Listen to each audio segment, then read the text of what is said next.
ta konfiskosh, kur njerëzit janë brenda. Si do ta bllokosh më tej etj etj.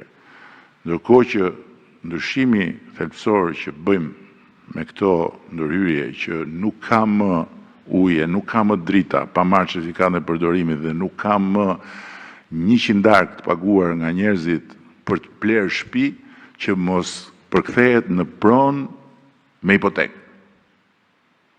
Dhe nuk ka më që tjetër leje merr e tjetër leje zbaton. Kështu që deri për fasadën dhe janë të përcaktuara si e qysh, do shkohet deri në konfiskim.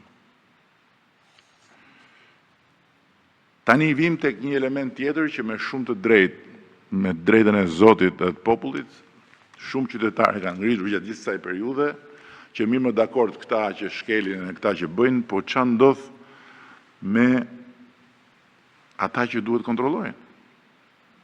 Se tani përtej faktit që kjo është shumë më vështirë të bëhet sa të thuhet, po në fund të ditës diçka dikush duhet ta paguajë dhe nga ana tjetër. Dhe ka një sër masash të reja se këtu sporti i ndërtimit pa leje është zhvilluar si sport kombëtar për shumë vite. Ne e kemi ulur çdo vit kurbën, por nuk e kemi sheshuar. Dhe në këtë sport kombëtar që ju nuk e di sa e mbani mend, po që është nxitur edhe nga lart. Ka qenë dikush tu para meje që e quante Bathore mrekullinë e 8 botës, sepse është i pari qytet thoshte që është ndërtuar i gjithë i pa leje. Edhe e quante si, domethënë ishte gati një aplikim që mos thoni ju globi që ka 7 mrekulli, se janë 8. Pra është incentivuar ndërtimi pa leje në mënyrë të fuqishme. Dhe edhe punonjës të shtetit janë marrë me ndërtime pa leje. Tani këtu ka një pikë që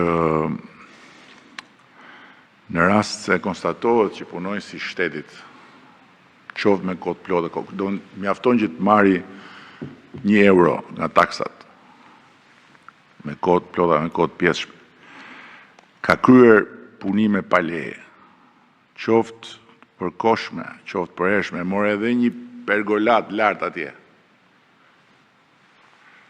Do të ndalohet të punojnë në shtet për 7 vjet. Nga momenti që do të konstatohet dhe të njoftohet masa. Përveç pasojave tjera si çdo kusht tjetër, që janë pasojat natyrës administrative, gjoba tjetër dhe të natyrës penale. Sepse ndërkohë kemi dhe ndryshimet në kodin penal, të cilat do të hynë në konsultim publik, nuk kanë hyrë akoma në fuqi.